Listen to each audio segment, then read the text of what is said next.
Hello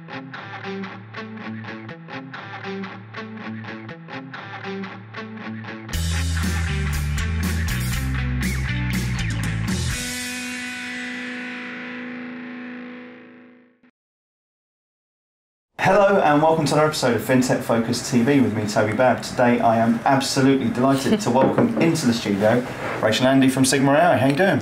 Good. Nice to see you. Good to see you. Great to see you. So a business we've heard lots of recently. You guys are doing some big moves, doing some exciting things. I've loved seeing it sort of grow and develop, and from when we first met, I think out in Paris, and Rachel, we've known each other for ages as well. Love seeing what's happening at the moment. We're going to get into that. We're going to talk a little bit about the mot du jour for 2024, which has been AI, everything that's going on in that sort of space, and then talk about the business and the culture and values and all the cool stuff that comes in behind a startup and everything else behind it as well. So I'm looking forward to this. I've been looking forward to it since we first mooted the idea a little while ago. Welcome to the show. Thanks. Thank you. Nice to meet you. Let's kick off with intros. Yeah. Tell us who you are and a bit about Sigma AI. So, Andrew Simpson, I'm the founder and CEO of Sigma. We are a real-time data analytics firm and try to separate ourselves from a lot of the analytics firms by that concept of streaming, pulling in streaming data. It's predicated on great engineering. We can't do that streaming without great engineering, and we'll come to it in a little while, but also artificial intelligence, because a lot of the things, a lot of the analytics that we're bringing to the market just couldn't be done without the use of various aspects of AI. And the output of that real-time data analytics is a lot of pattern matching, pattern observation in data, anomaly detection, looking at aberrations in data, and then surfacing that through visualizations or through what we're really proud of at the moment, the product that's going to market, the natural language delivery, the human-readable analytics reports that we're able to create and craft. Clever stuff. And Rachel, you joined recently as the CPO. I did, a few months ago, yeah. So was really excited when I met with Andy a few months back and realised there was an opportunity to go and work with him. We worked together before, so we know how it goes, and startups are always a good place to be. So. Yeah. And it's a new sort of venture for you, isn't it? So it moving from there, from the institutional stuff you've done definitely, in the past. very different to my previous firm. So it's been great. I mean, I love working with Andy. The rest of the team are amazing. They really welcome me, and you can't have one kind of hat in a startup. You get your hands dirty and you do what you need to do, and it's been really good fun so far. Well, that's been the sort of feature of what you've been able to do anyway. There's a lot of skills that we bring to the party as well. Yeah, it's important, that bit. We'll come to vision and values and culture. I built the team originally from a non-financial services background, so a lot of the engineers that are in our business don't have thoroughbred financial services experience. They have incredible engineering that we've adapted to financial markets. Rachel comes with financial markets experience to boot. I mean, amazing financial markets experience. And that marrying of those two capabilities, curiosity and ingenuity in engineering capability, with the depth of financial markets experience, starts to take us in a completely different, a great direction. Yeah, and that's a really important part of it. I think sometimes it's always sort of very inward looking into the financial markets industry, isn't it? And when you can combine the best of both, I think we've spoken on this show to a number of different people about the sort of lagging innovation in financial services compared to outside the industry, particularly around tech. And I think the ability to adopt in that and to move that further forward, that's an exciting space to be, where you can still have that sort of the necessary knowledge within the space combined with a fresh way of thinking from outside. That's a good spot to be in. Yeah, very much so. So AI as a whole, I know its definition is as we say, multiple. And same as sort of fintech. And whenever I speak to people and say, fintech recruitment, they say, so you don't do capital markets then, or they say, so you're a payments business, or vice versa, or whichever way it looks around. AI is sort of moving into that sort of space where it's on the something that everyone talks about. But not necessarily everyone understands, and there's elements of threat around that, there's elements of fear around that, there's elements of excitement around that, depending on which sort of pocket you're looking in. How do you guys define AI? It's interesting when you start to think about computer technology, software engineering. Artificial intelligence has been around for 2 decades. We've used machine learning, we've used deep learning, and it's improved. And what we've done in those 2 decades, and you can probably even go back a bit further than that, we've improved the capabilities as the computing power has got bigger and better. We started to be able to deliver more generative AI concepts, and then suddenly the world saw large language models and went, wow, AI, it's new, it's here. And in actual fact, it's not. It's something that's been around for a long time, using historic data to look for patterns in the data at a scale that a human can't do. That's artificial intelligence. The delivery of large language models and generative AI through photography, image recognition and so on, those are new concepts of AI. But what we're seeing, actually, a whole series of new threads of delivery. So you look at, and I don't want to name specific brands, but one is worth mentioning, which is AWS, and the way that AWS are approaching the use of LLMs with their Bedrock product. That is a new way of interacting with large language models, a new way of doing, if you like, engineering generative AI. So what we see is actually we start with great engineering for our business. We've got to. So to stream in data at scale at, nanosecond capabilities for processing, that requires great engineering.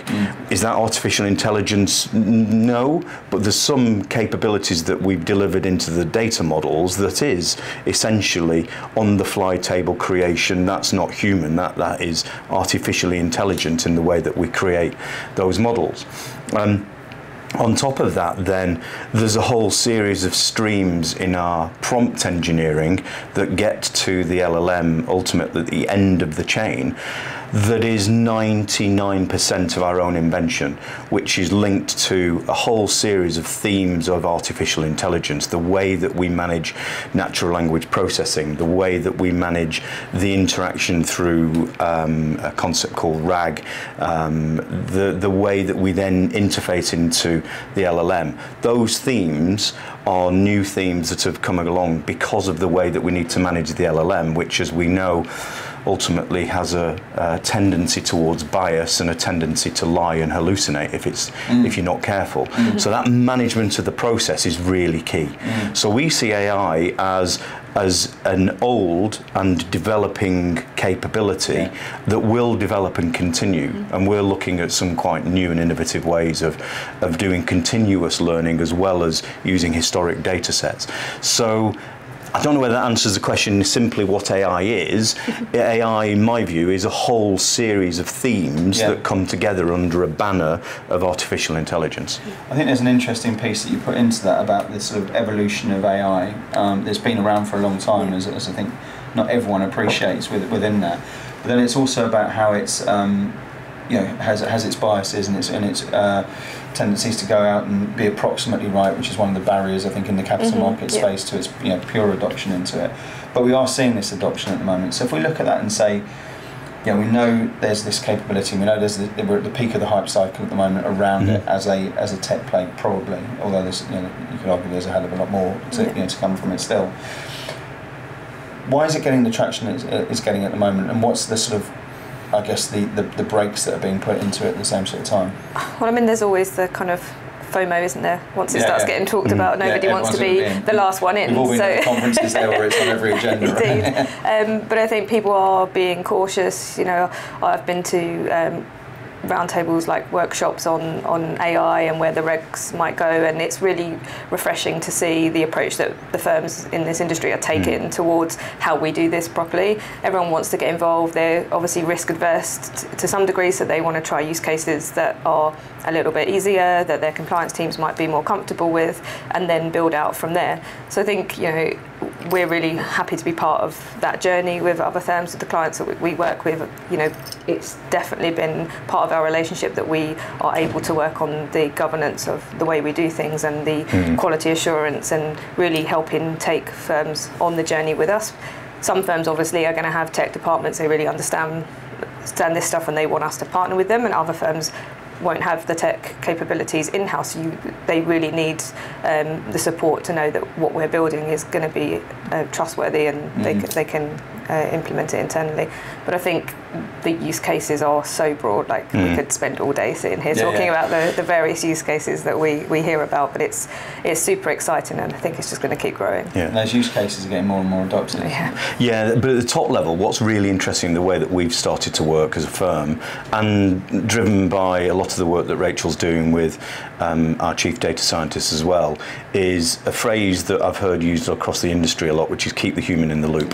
So a lot of the product that Rachel's delivering is set up to make sure there is human oversight in the output that we generate. So we know, for instance, large language models are prone to hallucinations, as I said earlier, prone to bias. So how do you manage that process to remove that fail, to remove that problem with something which is actually a really, really clever and capable piece of technology? Treat it like a child and give it only the information that you want it to then write about. So we do all of the smarts, our system does all of the smarts in the background. We use a process called meta-statistical analysis to look for the anomalies in various data sources. And then we take those elements, those data sources, and tell the LLM what we want it to write about in the tone of voice we're looking for.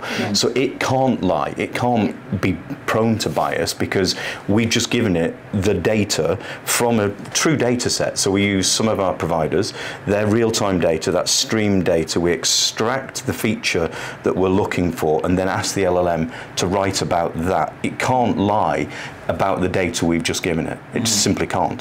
So as long as our data process is correct, and that's where the human in the loop comes in, the output then will be accurate. And we test this, you know, we've used, I mean, genuinely with the team that we've got, years worth of testing to make sure, in terms of, you know, the overall cumulative amount of time, years worth of testing to make sure our outputs are accurate.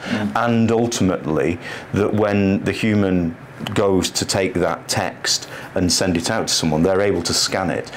The reason why it's good, the use case that we've developed is very powerful, is because currently there are huge numbers of manual processes in financial services firms. So when people create research reports and analysts' articles, they're tending to take several hours to actually craft them manually, look for the data, go and search the internet and so on. We can take that down from hours down to a couple of minutes. The person then can then scan it and send it out and make sure it's accurate. And I think that sort of scanning it and making sure it's accurate is the critical part of all this, isn't it? It's not complete displacement, it's about efficiency gains and making everyone and I mean, to your point about, you know, there's the whole bespoke nature of it as well. Yes, we've built a product, but we work with each client to make sure that those reports are bespoke for them. You know, like when you're a research analyst will have like their own sort of theory and the models that they would use, so that it's about building that into the sort of guidelines that go into the report. So, you know, if someone wants to talk about trend following or, you know, it has to be specific to the way that they would write a research report. So we do a lot with our clients to make sure that it is what they need and they can do as little as possible to it's about scale, reliability and speed. And so we can give a person the ability to do research on far more instruments, the ability to do that research in a faster amount of time and in a more reliable way, because the processes we've built are computerized software processes, so they're repetitive.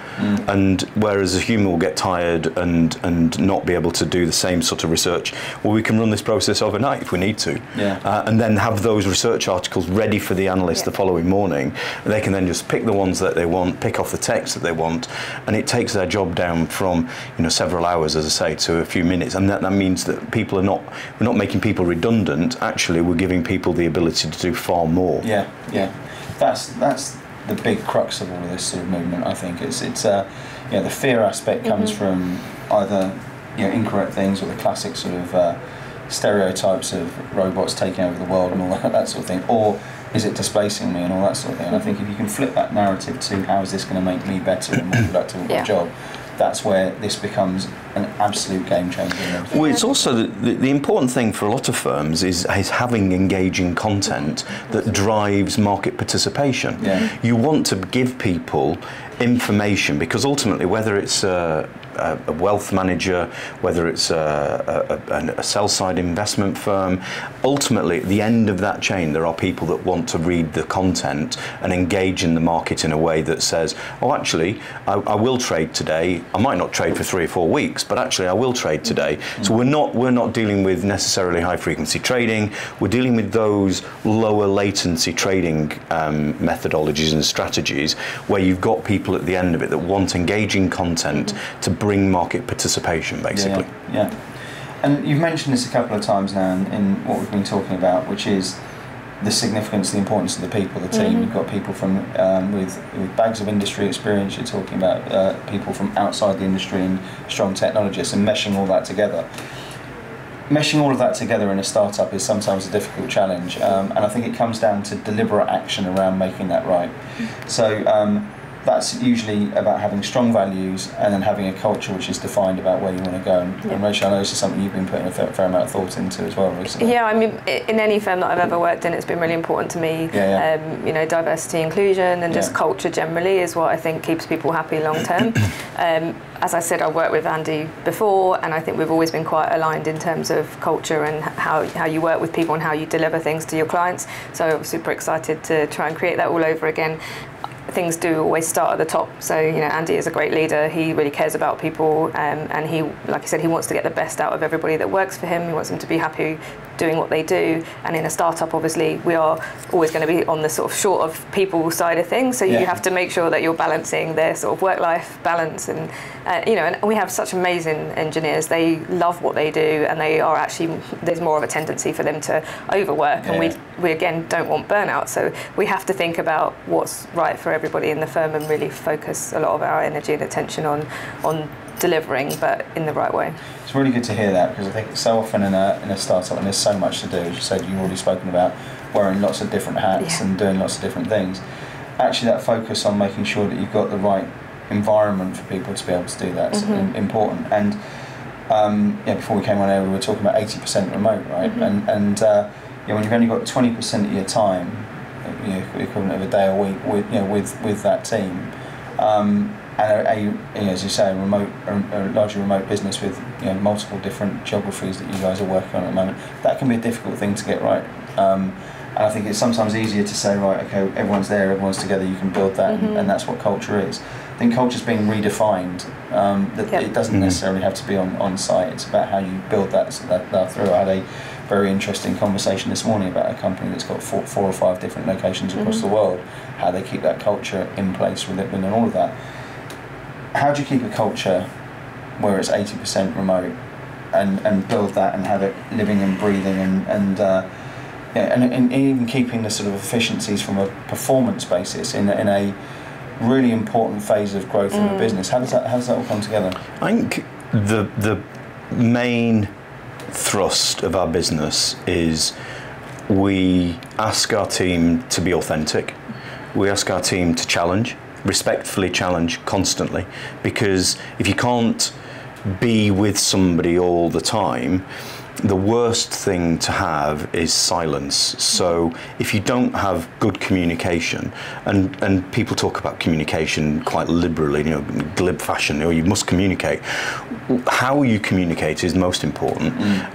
Doesn't really matter the medium that you use, whether that's online or in a room. If you are authentic, if you allow people to make mistakes, and if you accept that people can challenge me and Rachel at any time they want in a respectful manner, I believe you then start to generate a culture which means that we'll try things, and we'll try 9 things, and they may fail, but we'll then try 1 thing in the 10 and suddenly it flies. And we shouldn't be afraid to say to somebody, I'm not quite sure that's going to work, and this is why. So authenticity for me and respect and challenge are absolutely key in the culture that we've created. And that then comes from both Rachel and I across the organisation in the way that we deal with everybody. And as I say, it doesn't matter whether that's online or in a room. It shouldn't matter at all. And I think obviously part of why Andy brought me on board is because he's very busy thinking about now when like the investment cycle, and I think he'll touch on that later, but I've come in to think about that sort of medium, longer term, about how we build the business, how we build the teams, the structures, things like that. So I can obviously support Andy with making sure that what works today continues to work later, and then when you grow the team, that you're not kind of losing touch with the culture that you've started. So and that's a really interesting point, isn't it? Because cultures do evolve. Yes, and they need to sort of change at various different phases, but as long as you've got that sort of core element of who we are, and this is what we look to be, and this is the authenticity of what it is, because I think you see a lot of cultures that are sort of built in an inauthentic sort of manner, because it kind of comes out of a textbook or whatever you might think, but that authenticity of building something there that is true to who you guys are, the rest of the team are, that doesn't have to necessarily erode too much as you grow. It just evolves. No, not at all. Right? It's about trust, isn't it? Yeah. You've got to. We started this journey, and I always remember reading books and listening to blogs and so on about startups and how they start in one direction, start looking like one thing, and end up ultimately doing something else. And Netflix is a great example of that. Completely changed the business direction from start to what we see now as Netflix. I'm not suggesting that Sigma will be a Netflix. I do genuinely believe that we will be a very successful business because of the people that we have in the team. And it's about our people. We're an AI firm, but we don't leave our computers to run the business. We're about people.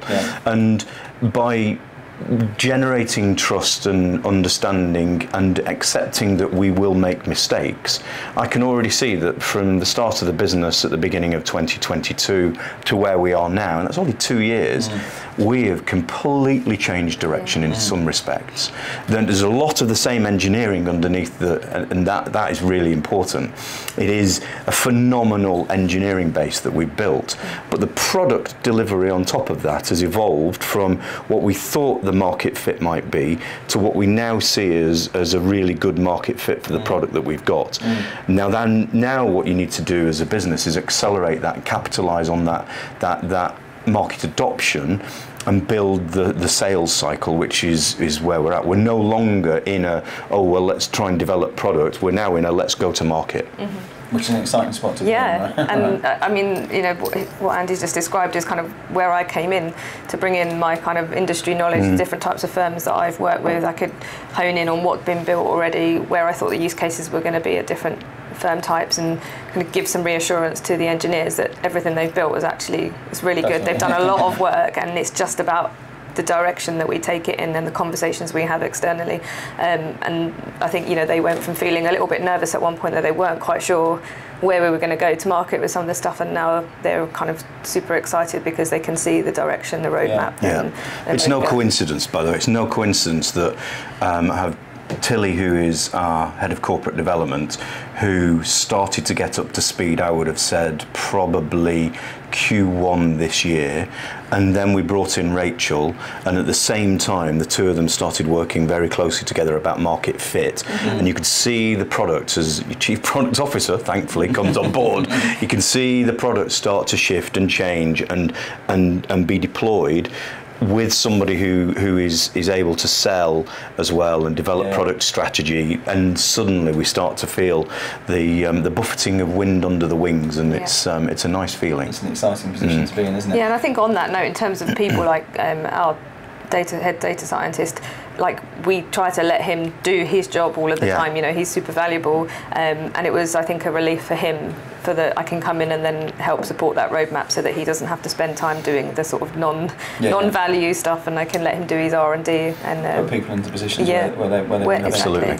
So that's the sort of phase we're at, where we're taking it out to marketplace right now, getting some good adoption to it. You've been able to look at that and say, right, you can see how this product could be utilised and valued by the marketplace. Both of you have been in the other side of the fence, etc.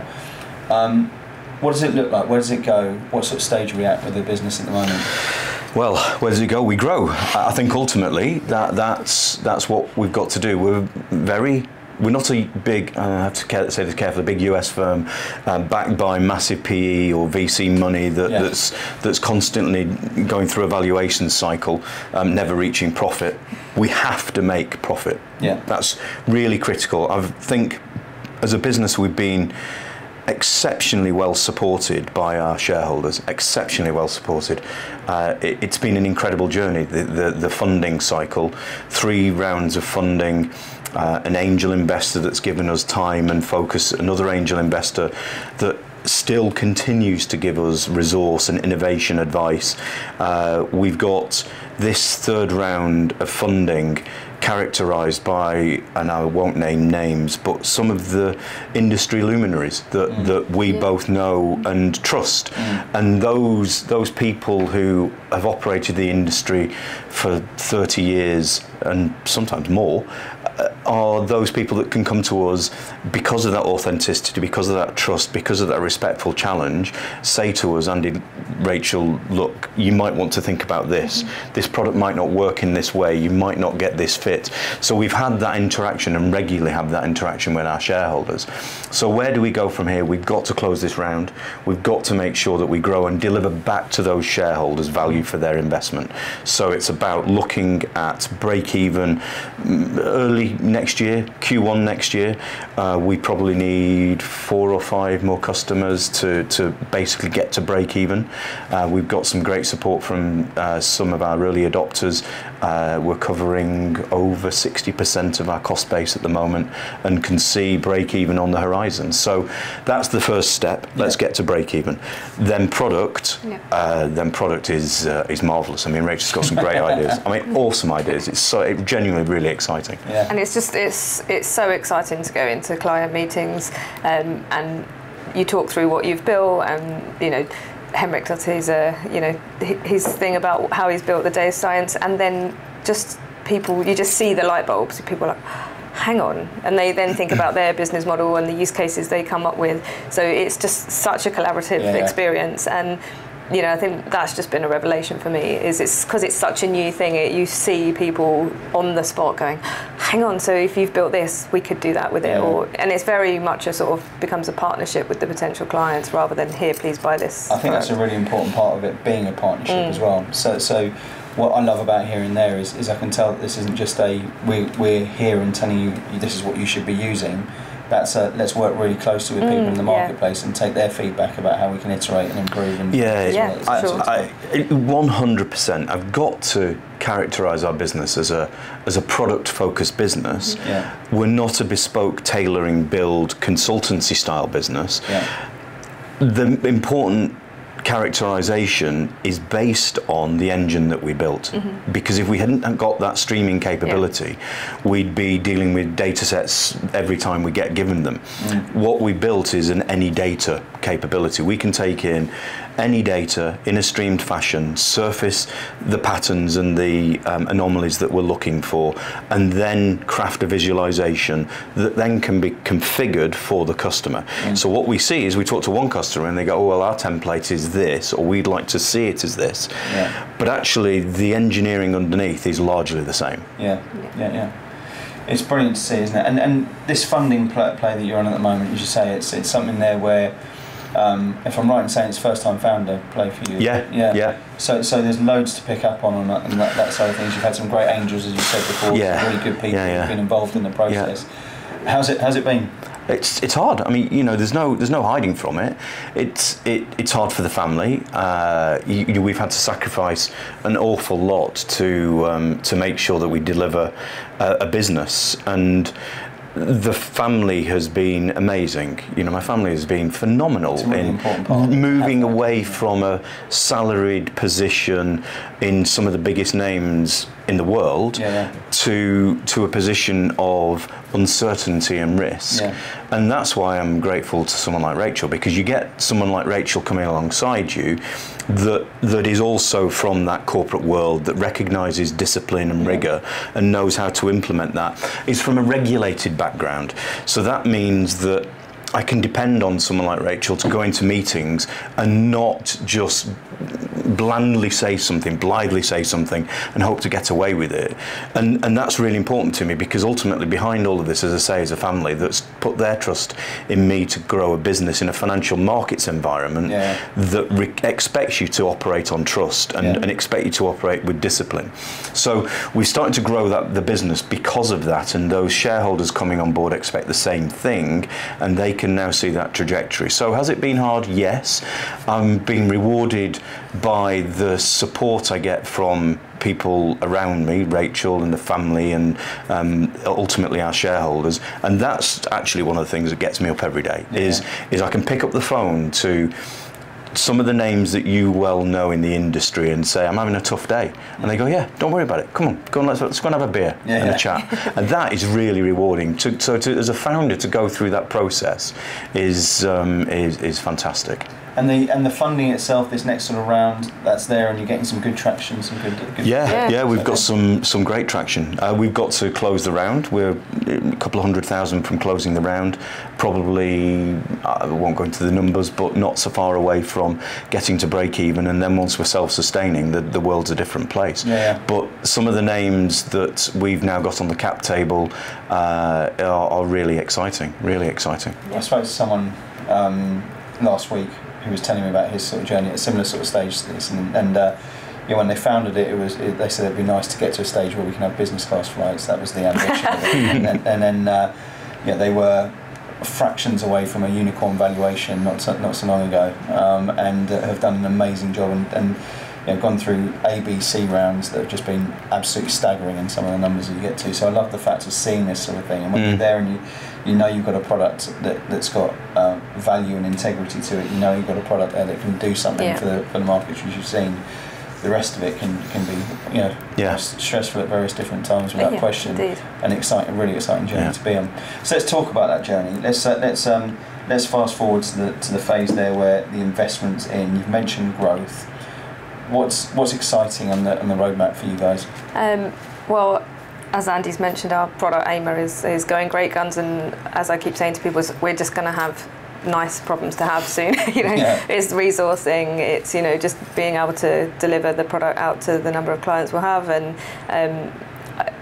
it's the kind of Andy can stop worrying so much about whether he can sleep and he's got to keep the business running, to actually like the longer term roadmap. And I think that's just going to be super exciting for everybody on board. They see the value that they've added already, and where they're taking the business with the support of Andy and I. So I genuinely believe that we'll be one of the UK's centres of innovation. I really believe it. I see the team, I see what we've started to do, I see how flexible the team is and nimble in the way that they have approached problems, and the way that we don't put ourselves in just a simple AI bracket, that we will start to deliver some of the most innovative solutions in financial markets. We're already doing that, and I can already hear from talking to firms that they want to be an innovation partner, that they're asking us for advice. Now, we're not going to get into consulting, as I said, Tony, that's not what we do, but we are years ahead of some of the firms that we're talking to, and that's because they've been focused on running their business. We're focused on doing our thing, and so together actually we can bring innovation to some of those names, and as I say, I genuinely believe we'll be one of the UK's most innovative firms within a very short space of time. It's one of my favourite things to do, to talk to people in the position that you guys are in at the moment. That excitement, the ambition, the enthusiasm, the passion that sort of goes all in on everything around this sort of thing. And we've spoken at various different phases over the last couple of years, and to see you come into something where you can see that it is, you've got such an input and an impact into what you're talking about, and such excitement about where it can go, and that belief about what it does and what you can see happening.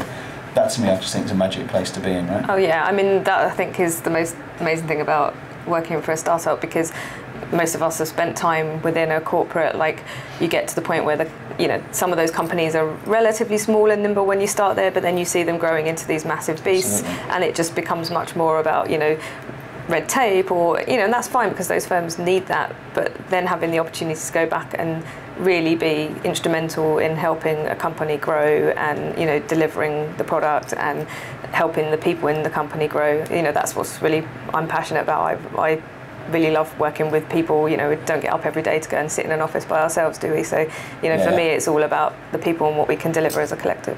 I love, Rachel mentioned it earlier, when you see people's eyes literally light up and they go, oh my word, that's amazing. That excitement is rare in our industry. Get old, does it? No, you know, you go and talk to people in financial markets, and they say that's amazing. Yeah. You know, you get excitement from people, and I think that the ability to bring into our industry something that is genuinely exciting and a different way of doing things is really great for us. I mean, it's brilliant for us, but it is what gets us into the office every day, or on the Zoom call, or whatever it may well be that we're doing, and want to express that to people. Yeah. It really is. It's great. And when you're holding people back, you mentioned it before. You've got passionate people who are solving problems and creating something that they're really excited about. When you're having to say, right, you know, hold back rather than can you do more? Yeah. Oh, this is you touch on a really great point that I should always mention and be grateful for, which is our team, who you check our Slack channel, because we communicate regularly in various different forms, whether it be crafting Notion documents to make sure that our discipline and rigor around documentation is kept up to date, whether it's the minutes that we keep from meetings in Notion, whether it's Slack channels that we have for our customers so that they can engage with us, or us engage with our team. You check out those things in GitHub, where people are checking in and checking out software on a regular basis, and you see the time that they're working on, 4 o'clock in the morning, and that's not we're asking them to do that. They're passionate about wanting to deliver, passionate about wanting to make sure the customer gets a successful outcome, and passionate about the innovation cycle that they're going through. Yeah, and I think to that point, like, you know, obviously we don't really ideally want people pulling all-nighters, but sometimes like you can't stop them. They are actually like, I really want to finish building this thing and I want to show it to people tomorrow. Obviously we give them make sure they take their time back and they get some sleep and what have you, but it's just so great to watch people be that excited about their job. So. It's a very good spot. It's a very good spot. So let's finish by talking about how people should get in touch with you. So this might be people who are licking their lips with what they've heard and want to find out a little bit more about, you know, the product itself and getting involved into it. It might be people who are looking to invest and interested in more about how they can get involved in this. It might be people who have been, you know, want to be part of that growth journey, who want to be inspired, who want to get into a startup environment and do some cool things. What's the best way for them to get in touch with you guys? LinkedIn, I guess. We're both on LinkedIn. Easy to find us. Email, obviously. We have Andy at sigmafinancial.ai or Rachel at sigmafinancial.ai. But LinkedIn is easy to find. Perfect. Well, listen, it's been great having you both in. As I say, I get massively energised on this show by speaking to people at various different phases, just with where they're going, what's happening, where the excitement is around all of it. And I knew this would be a great episode. Thank you. It's lovely to have you in. Thanks, Toby. Cheers. Thanks. And thank you all for watching. I hope you've enjoyed it as much as I have, and we will see you on the next episode of FinTech Focus TV. Thanks a lot.